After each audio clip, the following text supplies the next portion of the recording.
ఉమ్మడి పశ్చిమ గోదావరి జిల్లా దెందులూరులో రేపు వైసీపీ సిద్ధం సభ జరగనుంది. ఈ సిద్ధం సభకు అన్ని ఏర్పాట్లు పూర్తి చేశామని ఎమ్మెల్యే అబ్బయ్య చౌదరి తెలిపారు. సువిశాలమైన 110 ఎకరాల్లో సిద్ధం సభను రెడీ చేస్తున్నారు. ఈ సభకు 5 లక్షల మంది వైసీపీ శ్రేణులు తరలి రానున్నారని ఆయన అన్నారు. భీమలి సభ చూసిన ప్రతిపక్షాల గుండెల్లో గుబులు పుడుతుంటే రేపు జరగబోయే సభతో ప్రతిపక్షాలు హైదరాబాద్ వెళ్లిపోతాయని ఎమ్మెల్యే అబ్బయ్య చౌదరి సెటైర్లు వేశారు. రేపు దెందులూరులో జరగబోయే వైసీపీ సిద్ధం సభపైన మరింత సమాచారం మా ప్రతినిధి శ్రీనివాస్ అందిస్తారు. సిద్ధం సభకు సంబంధించి ఏర్పాట్లు ఇప్పటికే పూర్తయినాయి. అటు దెందులూరు ఎమ్మెల్యే అబ్బయ్య చౌదరి, అలాగే CM programme coordinator Talasila Raghuram, అలాగే గోదావరి జిల్లాల రీజనల్ కోఆర్డినేటర్ మిథున్ రెడ్డి ఆధ్వర్యంలో పెద్ద ఎత్తున ఏర్పాట్లు జరుగుతున్నాయి. అలాగే ఏలూరు పార్లమెంటు ఇన్ఛార్జి కారుమూరి సునీల్ అంతా కూడా ఏర్పాట్లను అయితే కూడా పర్యవేక్షిస్తున్నారు. అయితే ఏర్పాట్లు ఎంతవరకు వచ్చినాయి? మనతో అబ్బయ్య చౌదరి ఉన్నారు. సరే, ఎంతవరకు వచ్చినాయి, ఏ మేరకు ఏర్పాట్లు జరిగినాయి, ఎంతమంది రేపు సిద్ధం సభకు హాజరు కానున్నారు?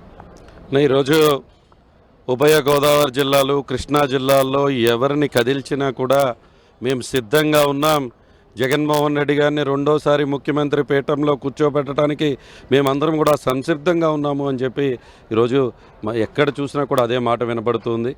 రేపు జరగబోయేటువంటి సభ, రేపు దెందులూరులకి గౌరవ ముఖ్యమంత్రి గారు సుమారు 2ంటికి ఇక్కడికి రాబోతున్నారు.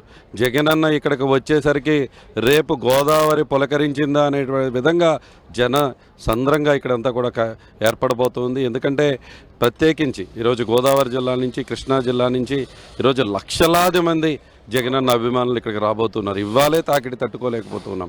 రేపు సభ అయితే ఇవ్వాలే ఇప్పటికే ప్రాంగణమంతా కూడా జన సమూహంతో నిండి ఉంది. కాబట్టి అంటే రేపు జరగబోయే సభకి ఇవ్వాలే ఇలా ఉంటే, ఈ సభ కూడా ఏదో ప్రతిపక్ష నాయకులు చేస్తున్నట్టు ఏదో ఒక చిన్న మ్యాచ్ బాక్స్ టైపులో పెట్టుకుని 3-4 ఎకరాల్లో చేసేటువంటి సభ కాదు. 110 ఎకరాల్లో ఈరోజు అన్ని ఏర్పాట్లు చేస్తూ ఉన్నాం. 110 ఎకరాలు ఇదే కాకుండా 150 ఎకరాలు కేవలం పార్కింగ్కి 150 ఎకరాలకి అలకేట్ చేసుకోవడం జరిగింది.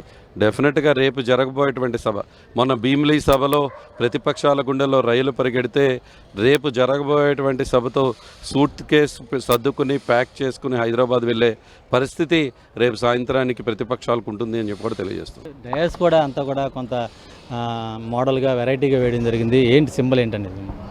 అదంతా రేపు చూస్తారు మీరంతా కూడా. ఈరోజు గౌరవ ముఖ్యమంత్రి గారు వస్తున్నారు కాబట్టి అన్ని ఏర్పాట్లు ఇక్కడ చేస్తున్నాం.